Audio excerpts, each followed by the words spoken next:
পুরো একটা সাক্ষাৎকার ছাপা হয়েছে এক কালের কণ্ঠে না কণ্ঠে। ওখানে সুব্বু মেলা কাউ কাউ করিছে, কান্নাকাটি করিছে, কয়টা ইন্টারেস্টিং কথা কইছে। আমি সেইখান থেকে পড়ে শোনাই। আমি নির্দ্বিধায় বলতে পারি ওই কঠিন সময়েও বিএনপির শীর্ষ নেতৃত্ব আমার পাশে ছিলেন। তারা তখনও সংবিধানের ধারাবাহিকতা অক্ষুণ্ণ রাখার বিষয়টি আমার কাছে স্পষ্ট ভাষায় ব্যক্ত করেছেন। বিশেষ করে বিএনপির চেয়ারম্যান তারেক রহমানকে ঘিরে আমার মনের মধ্যে অনেক কৌতূহল জমা ছিল, কিন্তু আমি পর্যায়ক্রমে বুঝতে পারলাম তিনি খুবই আন্তরিকতাপূর্ণ মানুষ। হি ওয়াজ সো কর্ডিয়াল। আমার দুঃসময়ে বিএনপির সহযোগিতা শতভাগ ছিল। সুপ্পু খুব পরিষ্কার করে বলছে যে বিএনপি তারে রক্ষা করছে। কোন সুপ্পুকে? সেই সুপ্পুকে যে তার নিজের পরিচয় নিজেই দিচ্ছে। শোনেন তার নিজের ক্রেডেনশিয়াল। আমি রাজনীতির এমন কোন অঙ্গন নাই যা আমি ছুঁয়ে যাই নাই। আমি বঙ্গবন্ধুর ছোঁয়া পেয়েছি।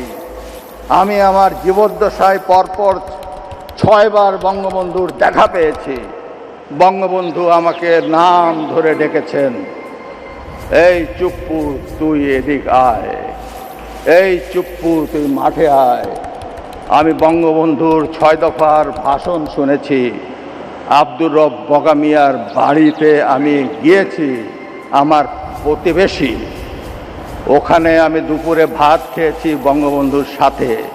শুনিছেন কি বিশাল ক্রেডেনশিয়াল? মানে কার সাথে কই ভাত খেয়েছে সেটাও তার বড় যোগ্যতা। সোহরাওয়ার্দীর বডিগার্ড তারে কয়বার সুপ্পুকে ডাকছে সেটা তার বড় যোগ্যতা।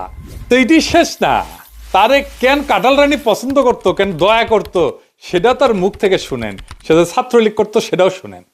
আমি যখন বঙ্গবন্ধুকে উপস্থাপন করেছি, স্বাধীনতার যুদ্ধকে উপস্থাপন করেছি আমার বক্তৃতায় জজদের সম্মুখে, তখন উনি আমাকে জিজ্ঞেস করেছিলেন, তুমি কি আপনি কি রাজনীতি করতেন? আমি বলেছি, মাননীয় প্রধানমন্ত্রী, আমি ছাত্রলীগ করতাম। তখন তিনি একটি নাম উচ্চারণ করে আমাকে বলছিলেন, সে তোমার সিনিয়র? আমি তখন বললাম, মাননীয় প্রধানমন্ত্রী, সে আমার 10 বছরের জুনিয়র। উনি যাকে সিনিয়র লিডার মনে করতেন তারও আমি 10 বছরের সিনিয়র। এটা শুনে উনি অনেকটা আমার প্রতি তার দয়া সাগর হাত বাড়িয়ে দিলেন।